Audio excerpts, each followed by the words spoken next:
8.0 are informational reports. The first report this evening is on the long-range planning update. Dr. Smyser. Yes, I'm enthusiastic about this report and discussion, and we have two people here who are very knowledgeable about the whole process we're involved in. We have Scott Nielsen and Ed Holder, and we're hoping this will be a presentation, but we're encouraging you to interact. And if this was a work session night, we might have listed it as a work session. So are you suggesting you want interruptions?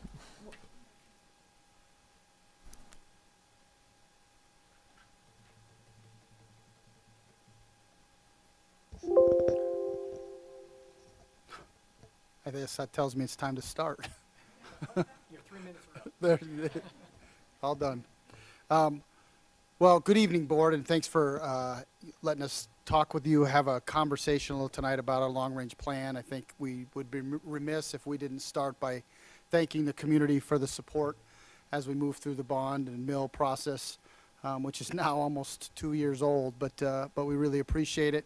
We're still in limbo as we wait for the outcome of litigation, so formally are not able to move the ball forward. And yet tonight I think you'll see, as both Ed and I talk, that we've made progress, and we're excited to share with you the progress we've made so that when the bonds are able to be sold, we can hit the starting line and go fast. And so that's what we're looking for. As we think about the process tonight, there are several questions that come up a lot as we think about the long-range plan that we'll try to hit. Between Ed and I, we'll try to hit all of them. You know, what's going to change with this plan?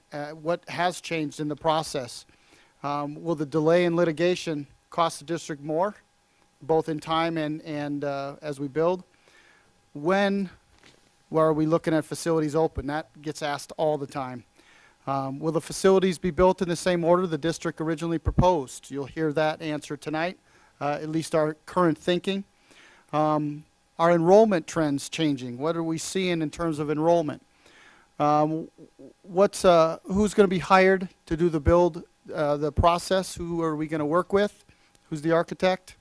Will the community be involved in the design process for new buildings? And how is the district managing growth as we move through the process between now and potentially new buildings that we move students into in the future? So those are some of the questions that Ed and I will attempt to answer as we move through the presentation. With that, I'm going to turn it over to Ed to get us really started. Good evening. I'm just thankful to him that ties were optional tonight. I think we'll try to step through this tonight a little bit to kind of follow the schedule that you may have, I think, previously been given. So I'll have to start out with Zach Elementary School, and I'll talk a little bit about that.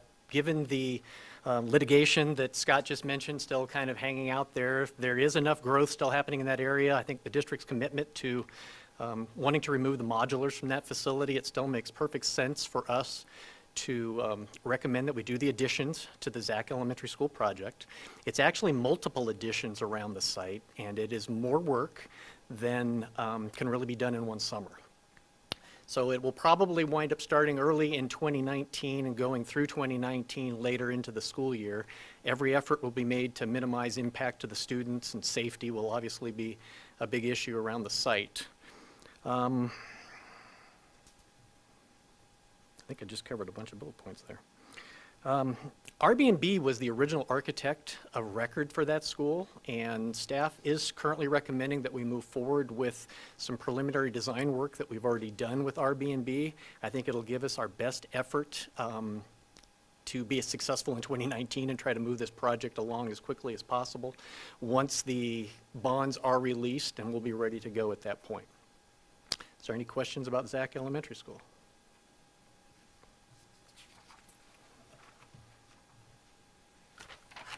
I think there were some questions that came up this week about the Southeast Elementary School. I'm going to turn to, where'd you go? You moved to Todd to try to address a few of those, and then I'll step back in and try to fill in a few of the blanks. Thanks, Ed. Good evening, everybody. I got a strategic seat over there because we knew this question was coming up. It had popped up on some of the email and wanted just to address it and maybe be best positioned to do so. There are a few reasons why we are opening that up to bid. I know some of you had some questions. We had had discussions regarding who the architect would be.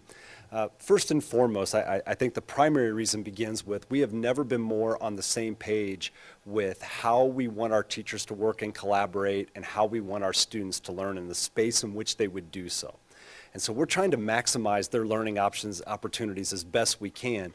I think it's expected that we would want to look outside now that this knowledge is coming into play and we've developed so much over the last 18 months in those areas. We want to see what's out there that can best support those things, best for our teachers and how they collaborate, and again, best for our students and how they learn. I think it's also important to know that when Bethke, the last building in that footprint, was built, they were set to be a 3-track K-6 building. So there's going to be modifications regardless in that footprint. We think this is a great opportunity for us to show what we've learned as far as innovative space, learning environments, and for those reasons, we really feel like it's an opportunity to go out and look. We also know that at times we had speculated as whether or not the footprint existing would save us some possible money. We don't know the answer to that really until that's put in writing. We'd like to see that, verify that, see what that money looks like, see what the options are out there. So I can answer some questions about decisions we made and why we made them to go out. But we feel like with the opening, as you can see behind it, I know Ed's going to talk about this opening in the fall, anticipated opening the fall of '21. That gives us enough time to take a really good hard look at this, put our team together and carry out that process. Probably not as large a group that's going to work on those buildings, the secondary buildings, but nonetheless, we feel prepared to do so and then reflect those priorities in our selection.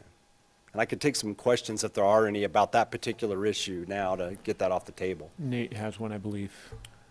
Yeah, I think you alluded to it, but there's still the option of using the Bethke design if we decide to do that, right? Yeah, I think so. I think that option, we expect that option or something similar to it to be on the table once we open up. We won't know that for sure until that process starts, though. Okay, and construction's going to take 18 months anyway. That's once the we get expectation. started? That's Yeah. what we think right now. Okay. All right, thanks.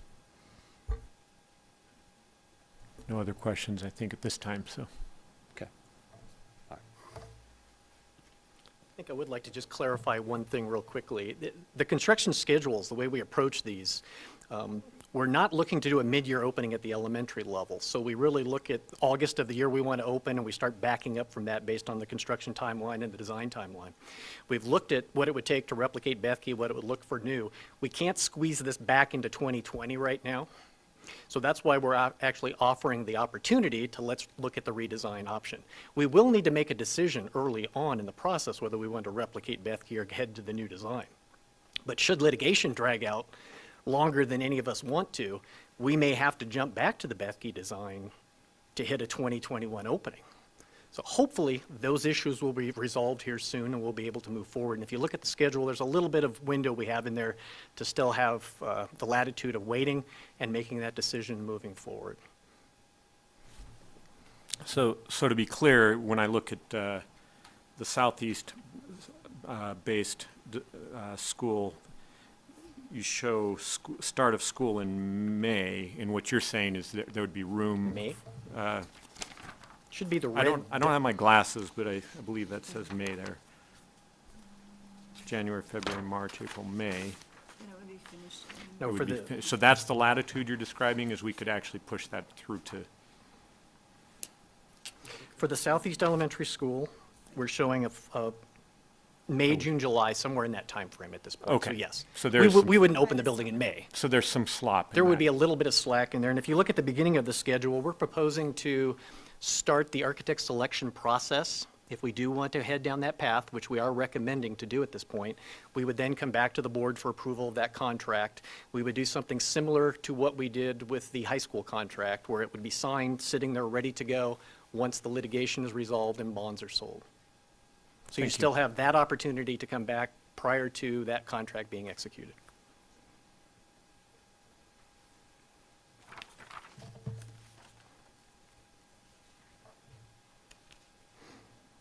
And I think, as I just indicated, we'll start the architect selection process here hopefully soon after tonight's meeting, conclude that process, come back to you with a contract, have that waiting until the litigation issue is resolved, move forward.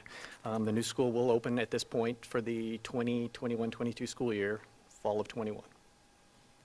Out of curiosity, are the people who bid for that architectural contract similar to the ones that we saw previously? I think we will go through a new process that we will put out. We'll post something on BidNet. We'll try to cast the net as large as we can again, and we will step that process down similar to what we've done in the past. Okay, I thought you were saying you already had bids, No, but we it will sounds not, like you're no. about to. We Got will- it. We will follow board policy and bring that back to you for your approval.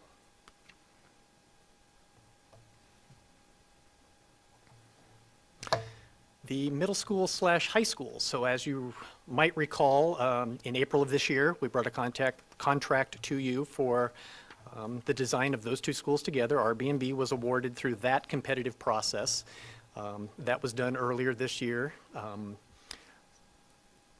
As a result of that process, we have started some preliminary work with Airbnb to just map out kind of the process that we need to go through to try to gather as much information as we can. Now with school starting coming back, people coming back, we're able to start pulling what we're calling a design advisory group together. So I've been working with Scott Elias, we've been working with Scott Nielsen, the Scott brothers I call them, as we move forward and trying to pull all of these important data together that we're going to need to focus on the design effort itself once we're able to kick the effort loose. So at this point, that group, as of today, we were still pulling some dates together, but we're mapping out a plan for that group to meet between now and December 15th and try to get a head start as much as we can in the process here and be ready to go once the litigation issue is resolved.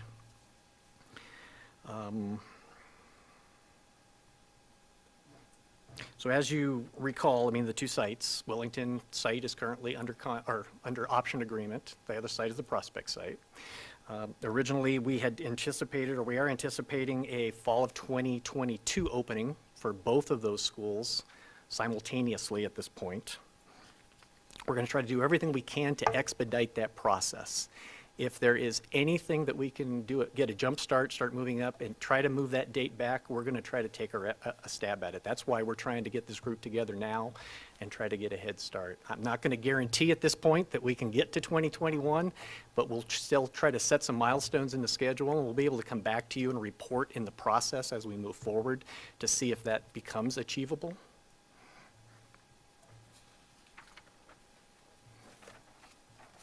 I'm sorry. Carolyn. Are there questions? Yeah. Hi, thank you. So I know that when we originally designed or talked about the schedule, we talked about doing the elementary school first. But I wonder if anything has changed enough in Wellington as far as the amount of modulars we have out there at the middle school that might make us consider trying to move that up. I mean, what would make the elementary school more important to start first over maybe the Wellington Middle School, High School? Honestly, we're treating them as separate projects. They don't affect each other from our design standpoint. They'll be running parallel as we go. It's just the effort that we need to do the elementary school is less than the effort we need to put into the two high schools. So the design process and the information that we're going to be gathering to do those two facilities will wind up taking a little bit longer if you look on the schedule. That's what's pushing it out. It's not our desire to get one done before the other. So it's just the scope of the project. The magnitude of the project is such that it is what it is to build a high school, and we're building two of them at the same time. Right, so we have limited availability. And that actually takes us to our next slide, where originally, I don't know if you remember, we were talking about building one big and one small, and we hadn't decided which was which. We're trying to build some options into a future schedule so that the board has good information at the time to make those decisions. So we do not have to decide today. At least that's what we're recommending as to which needs to be big, which needs to be small, which site it needs to be on, which needs to go first. What we're currently proposing is to run both projects parallel, so the design effort will pretty much be the same for both. Once we get to that point where we have dealt with the district level decisions and we need to engage the community, we'll break off and we'll go to that community group and we'll gather those inputs that we need from the community. It's very important that these buildings be customized a little bit. It's going to be somewhat of a prototype, but customized for each community, and we reflect the desires of each of those communities into it.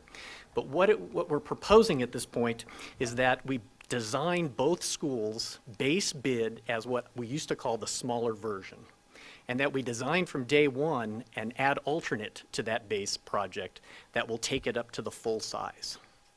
And then we're able to bid out the projects, and then on bid day, we will have real bid numbers for both schools. We will know exactly what the additions would cost us so we can make informed decisions. We will also have 2 more years of enrollment data so that we can then decide whether both are small, both are big, one is big or one are small. You will have all those options in summer of 2020 when we bid these out. Nate had a question as well. Does that also include, it seemed like when we were talking about the idea of using the Fossil Ridge model that there could be expansion by adding wings and such, is the idea that even though we make a determination about the size of the school, we'll build on bid day, would these be designed so that it would be feasible to add on if we needed to in the future, even beyond? Absolutely. Okay. That's the plan. So that Okay. even if we decide on bid day we're going to build too small because enrollment numbers have changed, that design is still sitting there. We own it. We could go 5 years out into the next bond and put those additions on the building. However, they're probably never going to be cheaper than they are in bid day. We already will have the contractor on site. When we add them then, that's the time to do it if the budget will allow. Yeah, okay, thanks. With the delay in litigation, we don't know what construction cost escalation is. We have an idea, but at least at that point, we'll have hard bid numbers and we'll have real data to make a good decision with.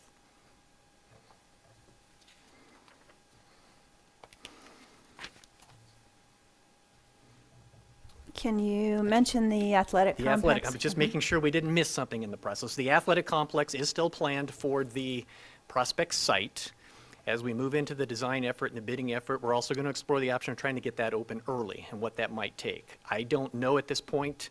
We'll have to get some contractor input when we get into bidding. The idea of having, ideally, we need to have the other complex open, and if we can get it open as early as possible, that's what we're going to shoot for. We may have a period of time in there where the parking lot is still a gravel parking lot, and we're trying to do some overlapping. We'll have to do some safety issues to make sure that people aren't wandering onto the construction site, but we're going to explore that option to try to have that open as early as 2020. Is that what we had on the schedule, if I remember right?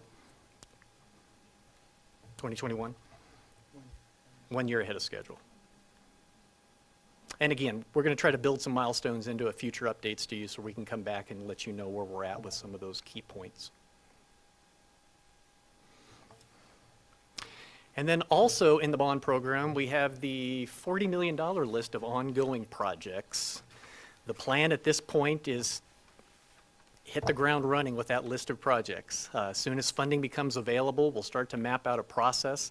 However, you have to remember that that list was probably developed in 2015 and approved in 2016, and things have changed. We've gone back today. We were going through the list and we were trying to see, at least from a facility standpoint, what things have been completed because they just failed in the last 2 years and we had to take care of them.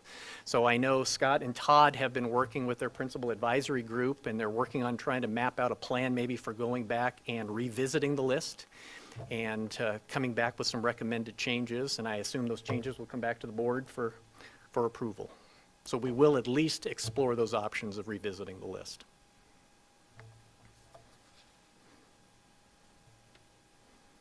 Also included in the within the bond is a transportation facility, and that is still on the list. We've moved that, or I haven't moved it, but it's on the schedule for a 2022 opening. As we move forward, we talk about some of the bond releases and things. You'll see there's going to be 2 releases of bonds, and that project is put into the second release of the bonds.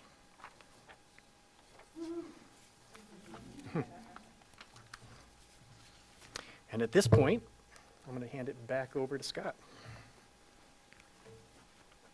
Thanks, Ed.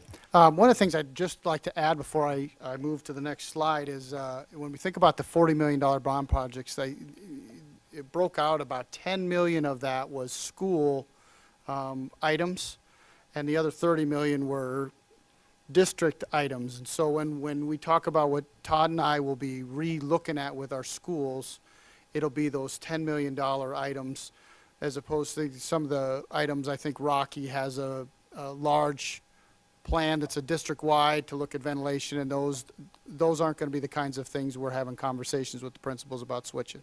So there's the $10 million that were the school items that is principals at the time were able to itemize and make recommendations, and those will be the ones we'll be looking at as to whether they're going to modify, they want to modify, or they want to take a look at doing something different, and there'll be a process for that. So that's the way we're looking at that with our principals. Just And Pete and his team will go back and look at the facilities items too. Everything will be evaluated at one point. so the other thing we want to touch base on.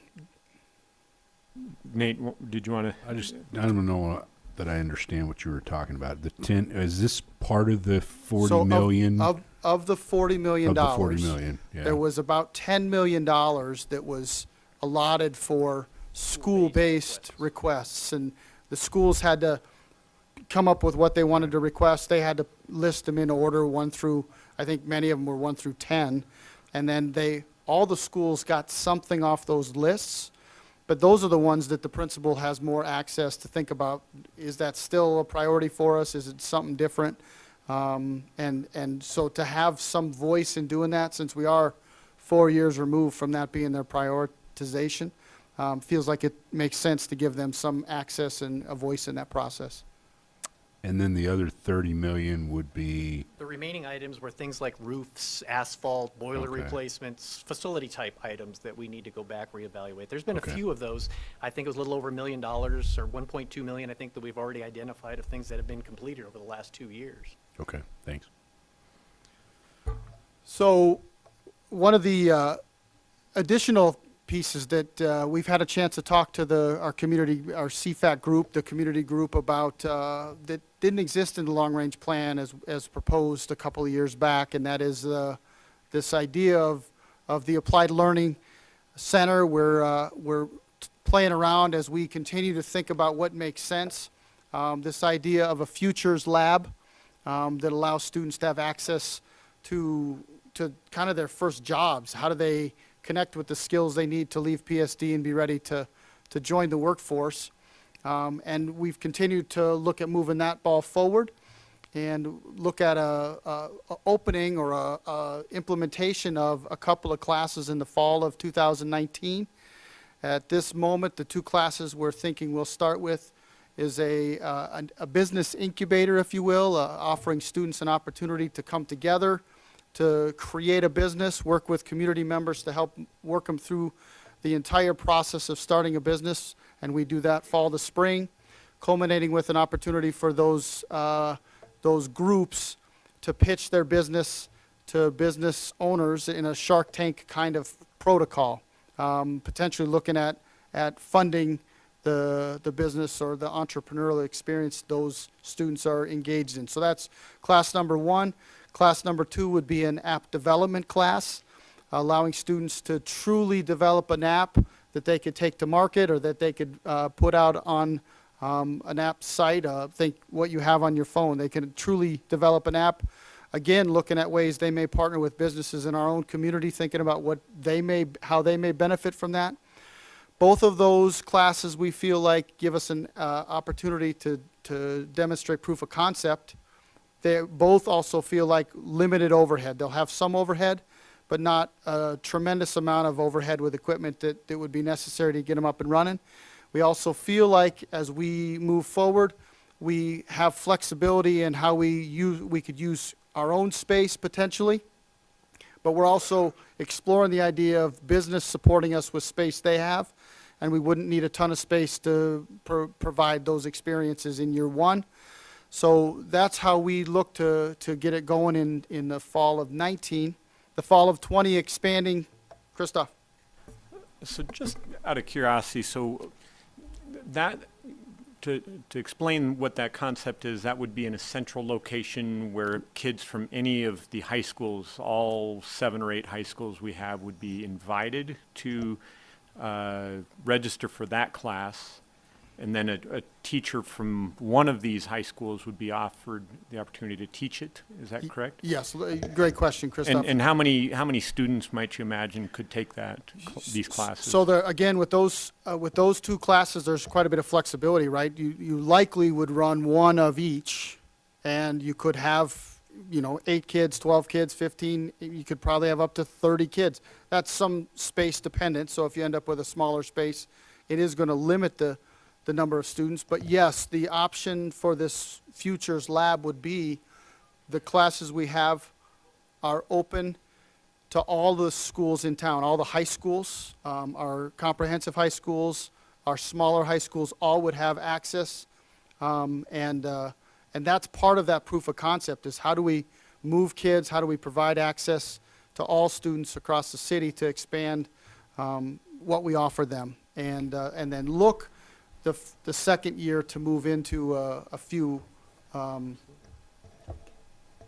That question? Thank you. I think Sandra wanted to. Actually, I was going to ask, in case people are listening who haven't been following this conversation, could you back up just a bit and tell a little bit more about the inception of the whole idea? I certainly can. So as a way for, PSD's been looking for the last 12 or 15 months at a way to create these, I'll call them labs as we start thinking about Futures Labs at each of our sites that would take and connect some of what's going on in terms of the student experience and connect it to what business is looking for. Maybe make the learning a little closer to the experience they might have as they move from PSD out into the business community, out into their whatever the job is that they're moving into. So we had a conversation, I believe it was February last year, with all of our high school principals, several business members. President Fev was there, Dr. Smyser was there. And we talked at that day about how do we do this model at the independent sites? How do we create, if you will, centers of excellence, labs at each of our different sites? And our principals were uncomfortable with that, and they were uncomfortable with it because they felt like you would end up haves and have-nots. Does an Impala really want to go to Fossil Ridge for whatever their lab might be, or does a Lobo want to go to Lampkinville for something that Fort Collins might offer? Or their proposal was that we create something that's district, that's open to all, that an Impala can still be an Impala and graduate at Impala, but go to this center, or if you will, the lab, to further their or enrich their experience, spend part of their day there, and then go back to their existing site to get the rest of the credits, if you will, or the learning they need to do to graduate. So that's the direction we're headed, is think about a part-time experience. Students won't be at the lab for full-time experience. We won't offer all the classes they need to graduate at this lab. The idea would be to move it beyond the experiences we already have in the district and truly try to connect them to what the next level of experiences might be, and work in partnership with the business community, actually formally let them help design the content, design the spaces to mimic what the experiences would be as they leave PSD and move out into the work world. So is that help? So again, we're looking at those 2 classes in fall of 19, expanding to 4 to 6 classes for the fall of 20, and looking at is there space out there, or that we can renovate, potentially open a permanent site as early as 21, but maybe later depending on how that progression goes. But certainly looking at the 2 classes growing to 4 to 6 classes in year 2, and evaluating as we go both what's the exposure, what's the need, how much energy is there around a lab, and then looking for space to put roots in and create a futures lab that we're able to grow into. Other questions about the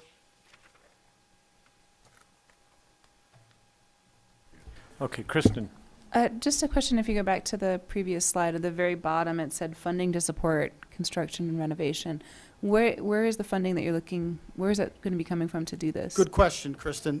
The funding right now is, so we talked a little bit about the 1920. We feel like that's a pretty easy lift for us to think about how do we do that. Our desire is to look at multiple funding sources. We have an opportunity to look at if there's a premium on the bonds, can some of that fund a project like this? Is there money in the district that can help fund this? And we also believe, as we partner, there are companies that will be willing to support this. We also will be looking to partner with entities like the city and Front Range Community College. So looking at this as a Northern Colorado, a PSD partnership with community members and businesses to build this programming and not feel like we're going down this path in isolation. And I actually had a piggyback question that came up as I was looking at this. What about the recurring funding? Is that something that's coming out of the mill possibly, or is that are all the high schools can be asked to contribute a piece out of their budgets? What did you guys have in mind for the ongoing funding? So I'll take a stab at this, and Dave Or maybe if you will don't have an correct me. answer. No, I have ideas about once it's up and running, the way our student-based budgeting formula works, our students will be part-time members of that site, and so asking each of the schools to essentially give up.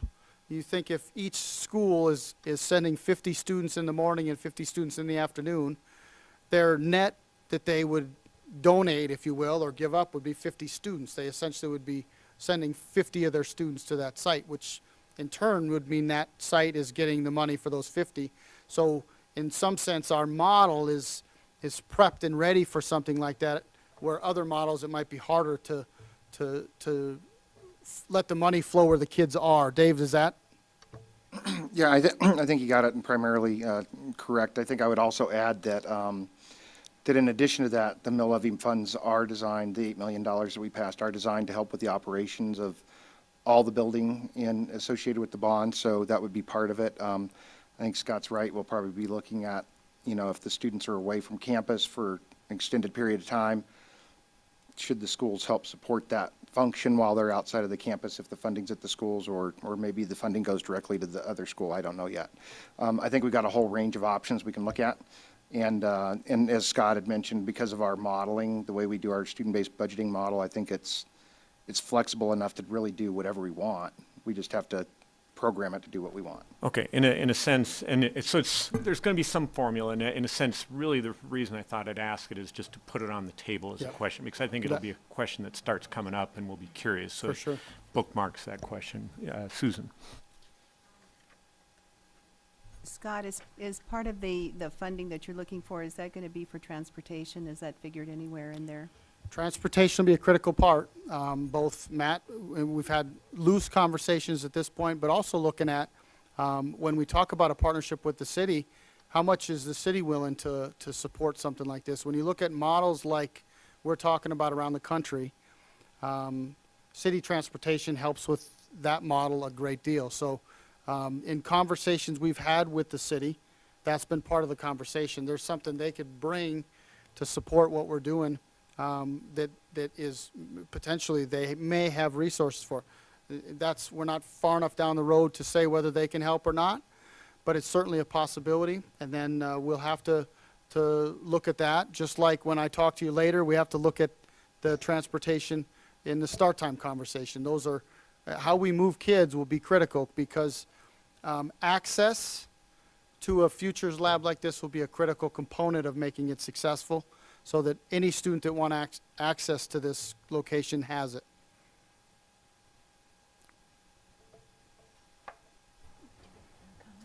Yeah, Dr. Smyser. I just wanted to add that, when I think back, Carolyn, particularly when you came on the board and all the conversations we've had about how we need to be tighter with business, we need to be preparing kids for what they're going to do after, whatever type of training it might be. And this was not part of our initial long-range plan. We were specifically talking about at the Wellington High School, what types of coursework would they want to have in their building? And I'm not saying that all 6 of them won't have coursework around job preparation, but at the same time, when we started working with principals to say, okay, but we really want to blow the lid off this and do the high-level coursework, they were all saying, but in each career path, there's less and less kids as you get to the higher and higher coursework. So they were just worried that none of them would be able to support this level of coursework in all of their schools. And they unanimously that day said we would support a central location, which was surprising. Not surprising that they wanted to collaborate with each other, but surprising that that's where the path led us. So then you've been traveling around the country with others in the district looking at examples of what this could look like as we look at designing our new high schools. And so those 2 conversations have merged and split apart and merged and split apart as you've been going down this path. And this is where we find ourselves with a lot of energy around this idea. I will also So say thanks, Carolyn. the conversations or the work around building the capacity continues. Scott, in his new role, has set up a visit that he'll be taking with a few members, leadership from around the high schools, to a city outside of Chicago to study what we're talking about for next year. But in addition to taking PSD members, he's traveling with a representative from Otter Cares, who's interested in building this kind of product or content for Otter Cares. So partnering with us to look at this model as sustaining it with Otter support. But he's also traveling with the executive director from the foundation. So again, trying to build capacity and build understanding of what we're attempting to do so that we have this hub of PSD, but we also start to build spokes that are out as spokespeople for this model and can help support what we're attempting to do. And in addition, looking at traveling with our high school principals so they can see a similar model in a couple of locations late October, early November. And again, when you travel with the high school principals, the idea is to build an understanding of what we can do, to collaborate around what we'll need to do to make it happen. But they're building their understanding, and as they build their understanding, it also helps to facilitate the same practices and the same understanding of what we're attempting to do at their own sites. So it sharpens our saw at all of our schools, not just at a pull-out site, if you will. Nate. Well, and I just wanted to add that I know that the word innovation is kind of cliche these days, and everyone likes to think about what that might mean, but I look at this as an opportunity to increase innovation in the district, both here and at the sites, at the other sites, and look at other things that people are doing, not necessarily as a means to an end for what employers say they're looking for, although that is important and the partnerships are important, but innovations in teaching methods and thinking methods and skill development that's not necessarily targeted to a specific job or career, but that has application in a variety of circumstances. So just wanted to add that. That's a great point, Nate. Yeah, that is all about the experience. But I would also say, as we've looked, and this has been K-12, as we're looking to shift the system, we talk a lot about vicarious experiences. And some of that, when you're really looking to shift a system, you have to leave the organization or leave the fishbowl to have these vicarious experiences. It doesn't take you very long before all of a sudden you have them in your own backyard that you now can travel across the city to see, or you can travel to the labs to see, or you can travel down the hall to see. And all of a sudden, then you start to create this energy and this momentum that you can move a system quickly. And we're starting to see momentum in several of our sites and look forward to that continuing as we continue to build capacity and understanding. Ready to move to the next slide? All right. I'll talk briefly about two potential bond releases that fall in line with the proposed timeline that you've seen. Potential fall of 2018, obviously with a big caveat. The bonds we need to be able to release the bonds. The litigation needs to be resolved. And so, but if that's the case, looking at a fall of 2018 release, we know that Dave and his group have been through the exercise of getting them ready to go more times than I think he'd like to say at this point. So they're ready to go as soon as we can. And then a fall of 2020 to continue the work that's already in process. The funds remaining, I think, answer the question that I think it was Kristen asked earlier, right? That the remaining bonds, we have options, right? We know we have more than $40 million of needs across the district and ongoing needs. And then we also have potentially this futures lab that we could look at doing.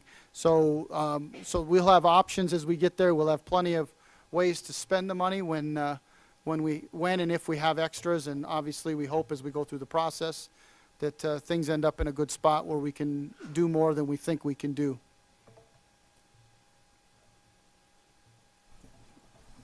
I just wanted to add, because I think it's important that these releases that we're talking about here are based on the construction cycle. We're also working with RBC Capital, our underwriters, to talk about what the interest rates look like on the other side of the equation, because it'll be a balance between those two. The reality is, if we think that interest rates are going to go up fast enough, we may release more in the first issue and try to escalate the construction. So we're going to be in constant collaboration with the folks over there and talking about these things, and we're running models literally probably weekly on these things. So. Okay, Nate, did you have a question? I did. Is there a way to, I don't know if we need an answer now on the spur of the moment, but one of the questions that was posed in your early slide was, what's the difference in what we can get for our money and interest rates between, say, a fall 2018 or spring 2019 release and if it would have been released in spring of 2017? Is there some way we can get an example of what the difference in cost or value is I based think on what interest rates are doing? I could talk to RBC Capital to see if they could do some forecasting around. That's what we're doing, is we're looking at where do we think rates might go and plugging it into the model. It would, I don't need an answer now. I just wonder, because we get asked that a lot, what's the consequence of the delay? Right. And how does that affect how much building we're going to be able to do, and are we going to be able to do all that we thought we were going to do? It's nice that funds remaining after bond program work is completed would support the lab, but is that going to be realistic? I think a lot of what we're talking about, and it really gets down to when I think about, I don't think about many positive things from this delay at all. The one positive thing I can come up with this delay is it's allowed us to do some planning and thinking, coming up with scenarios and to be nimble at the time. And so I think what you heard from Ed earlier is that on bid day, we're going to have some answers. We're also going to have some answers around what we can release. And my gut right now is telling me that the interest rate concern is going to probably push us more toward issuing more in the first issue. If that's true, and that's where I think we're going, we'll probably know a pretty good chunk of what that premium looks like because we're doing the big issue up front. So I think we're poised to be able to be nimble around changing environments right now. And I think we've identified where those changes can happen and have thought about different scenarios. So, and in that case, I've talked with PD&C about, if we were able to release much more money up front, can we squeeze the construction schedule so that we're, paying that money out so that we're not basically investing it, is what we want to avoid. And I think the answer is maybe. It depends on when we can go. So all this hinges on when the litigation's tied up or done and when we can go. And that answer is going to change greatly from a month, 6 months, 9 months. It's just, the further out that litigation goes, the harder it is for us to predict. But I think we've had enough time that we've thought about just about every scenario that exists out there. So, I can say too, from a construction standpoint, everybody's chomping at the bit to get going on these projects. We've been talking to general contractors, they're all holding a spot. They're keeping an eye out, waiting for us to release these projects and get going. Airbnb is ready to go. We're gonna have a list of architects that are ready to move on the elementary school if we head down that path, which we're proposing. We've also developed that schedule to try to build in as much flexibility as we can and make those decisions when the things happen. The litigation is just causing us all to sit and wait, so we're chomping, ready to go. I think similar to what I do with the budget process, I'm trying to think of how the board can relate to this. I think similar to what we did with the budget process the last couple of years, where we did a lot of training around the foundational elements, what the assumptions are and how those assumptions can move. That way, when the legislature drags out till May, we kind of already anticipate how that chessboard will move a little bit on us. And that's exactly what we're doing here is we're playing out what are the most reasonable, we know that interest rates are going to increase. I mean, that's probably a given. But how much and how quickly we want to issue that, it's going to depend on when that litigation's wrapped up. And what RBC Capital will tell us our interest rate risk today is going to be much different than it is a month out from now, and it's going to be much different than 3 months out from now. And that's just the reality of what's going on in the financial markets right now. And there's a lot of uncertainty as to what's happening with rates. Nate? An elementary question about how much we might release. Are we able to service the debt? If we were going to release the entire amount, could we service that debt right away? Yeah, that's a great question, Director Donovan, and that's exactly the questions that we're posing to ourselves right now is when I'm working with RBC Capital Markets on these models that we create, we're looking at, we can't exceed our max annual debt service.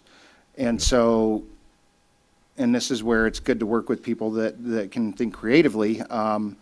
We can adjust the amortization schedule in ways that basically allow us to stay within that annual parameters. And in fact, I think, if we were to be able to issue in the next 6 months potentially, I think we're even poised to be able to create another step down in the future for future school buildings. So I actually think the only positive I see out of this is the time that we've gained and the ability to be a lot more focused and nimble when the facts start to develop. So. And how's your headache these days? Is it better? Much better. I just got back from vacation. Good. All right.